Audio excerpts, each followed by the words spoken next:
মধ্যপ্রাচ্যের সংঘাতের ফলে বিশ্বজুড়ে দেখা দিয়েছে জ্বালানির সংকট। একই অবস্থা দেখা দিয়েছে দক্ষিণ এশিয়ার বিভিন্ন দেশে। জ্বালানি নিতে এসে পাম্পগুলোর সামনে দীর্ঘ লাইন, বাধ্য হয়ে বন্ধ রাখতে হচ্ছে রেস্তোরাঁ ও ব্যবসা প্রতিষ্ঠান।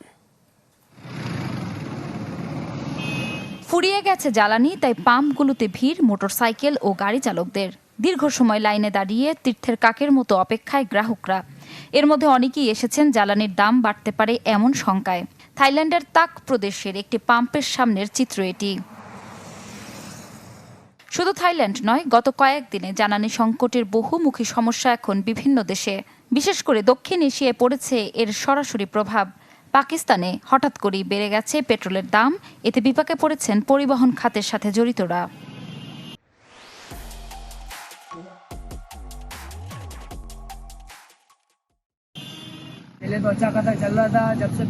পেট্রোলের দাম বেড়ে যাওয়ার পর আমরা খুব সমস্যায় পড়েছি। আগে প্রতিদিন পেট্রোল খরচ হতো প্রায় 500 রুপি, এখন লাগে প্রায় 800 রুপি। এমন পরিস্থিতিতে সংসারে খরচ চালাতে হিমশিম খাচ্ছি। গত সপ্তাহে পাকিস্তান সরকার পেট্রোলের দাম লিটার প্রতি 55 রুপি বাড়িয়ে 320 রুপির বেশি করেছে। হরমুজ প্রণালী দিয়ে সরবরাহ ব্যাহত হওয়ায় বিশ্ববাজারে বেড়েছে জ্বালানি তেলের দাম। পাশের দেশ ভারতেও লেগেছে জ্বালানি তেলের দাম বৃদ্ধির আঁচ। দেশটিতে গেল কয়েকদিন ধরেই ব্যাপক হারে কমেছে এলপিজি সরবরাহ। এতে বিপাকে পড়েছেন রেস্তোরাঁ, হোটেল ও শিল্প প্রতিষ্ঠানের মালিকরা। অনেকেই বাধ্য হয়ে সাময়িকভাবে বন্ধ রাখছেন প্রতিষ্ঠানের কার্যক্রম। এতে ভাটা পড়েছে হোটেল ও রেস্তোরাঁ ব্যবসায়। বাণিজ্যিক গ্যাস সিলিন্ডারের কোনো সরবরাহ নেই। এই কারণে আমাদের রেস্তোরাঁটি গত 3 দিন ধরে বন্ধ রেখেছি।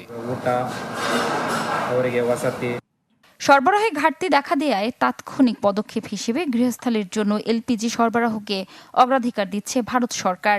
এরপর হাসপাতাল ও শিক্ষা প্রতিষ্ঠানকে গুরুত্ব দেওয়া হচ্ছে।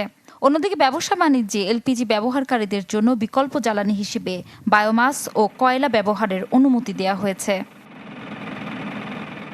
ইফশিতা জামান, চ্যানেল 24।